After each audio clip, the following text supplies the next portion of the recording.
Hello everyone, this is Bobby, Uncle Panel TV Repair.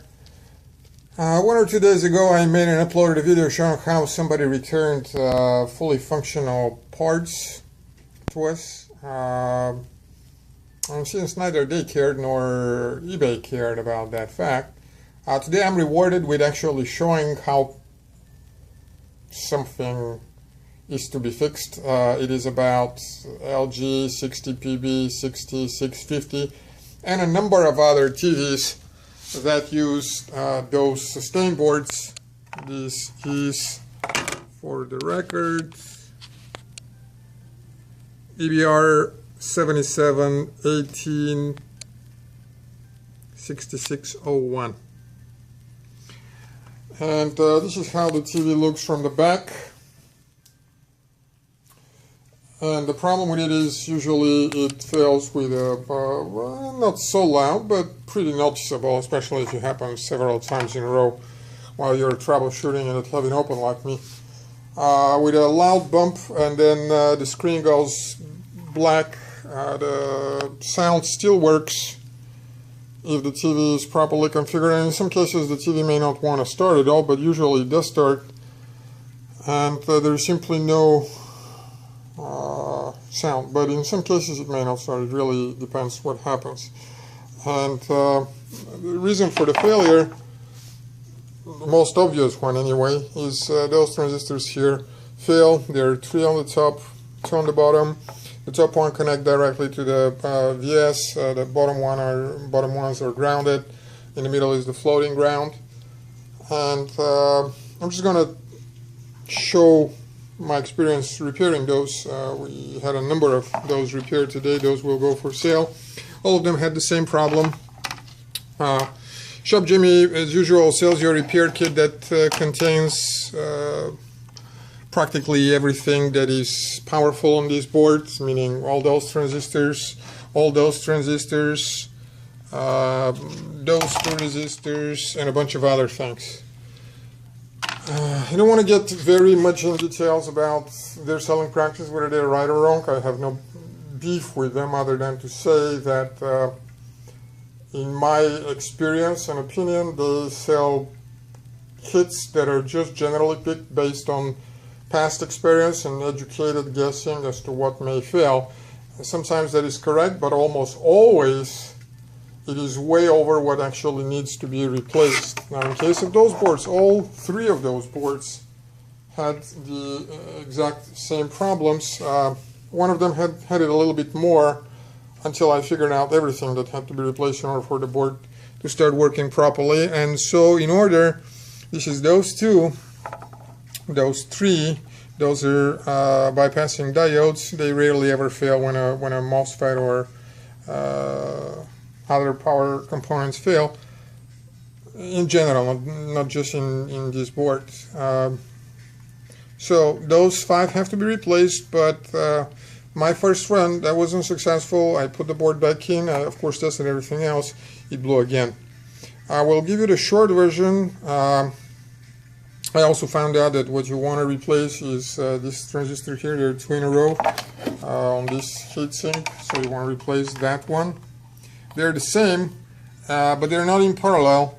I mean, they're the same type, but they're not working in parallel, so it is completely okay to replace just one of them. I use substitutes because I didn't have the exact same. On one of those boards, I actually use substitutes for those 5 as well, just to see what it will happen. I don't know if it's this one. On this one, no, I used the original G7i or G7S313U. On the other board, I use the RGPs. Yep, those are the RGP 63G4, which are much higher voltage MOSFETs, but just as expected, they worked just fine. I had those available in large quantity, so that's what I tried. So what was I saying? Those 3, those 2, this one. You want to replace the 2 drivers. Those are 2 bipolar couples that drive the MOSFETs in the 2 circuits respectively, and this is this small one here, and the other small one. Now, there's no guarantee that both of them would have failed. I'm just telling you the shortest, smallest that I have found, that, you know, I don't have to think and triple and five-pole check everything. And you also want to replace that buffer. Not both of them. These drives, different set. These drives basically the data signals that go to the buffer boards. These drives, the circuits and the switching circuits on the sustain board. And I think that's all. Replacing this, the two drivers, the 5 transistors, and this one got me the board working. Of course, it's a whole lot faster and easier if you have to do just that than to replace everything that is in a shop kit. To replace that transistor, it's easier. Basically, you must take off the capacitor first. And once you do, well, I didn't get it immediately. What I did get was a big flash coming out of here, but because before it happened once more with the MOSFETs on the back, my first thought was that again there was something bad with the whiteboard.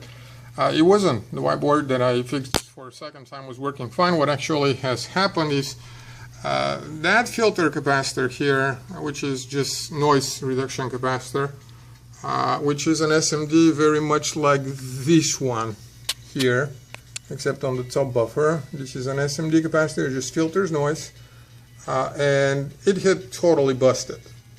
And I replaced it with one that I took from a different buffer board.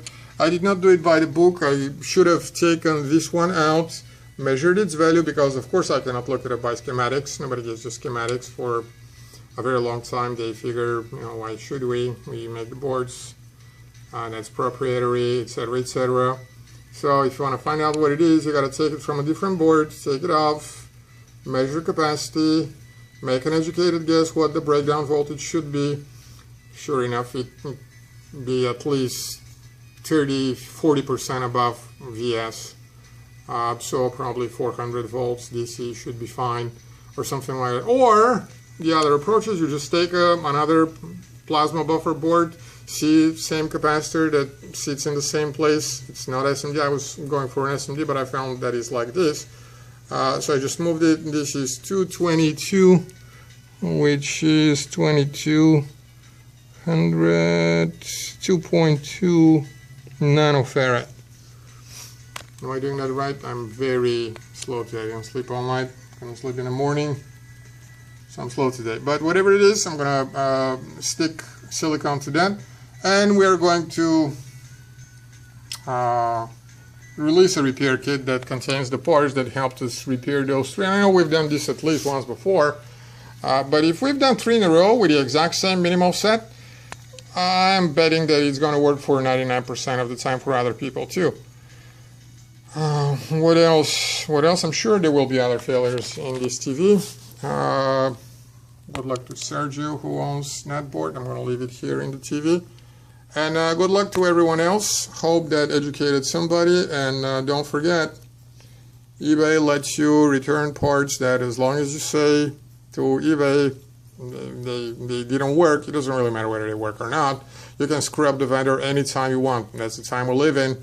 That's the fight that we honest people have to fight to remain honest. It's a whole lot easier to be dishonest in these days.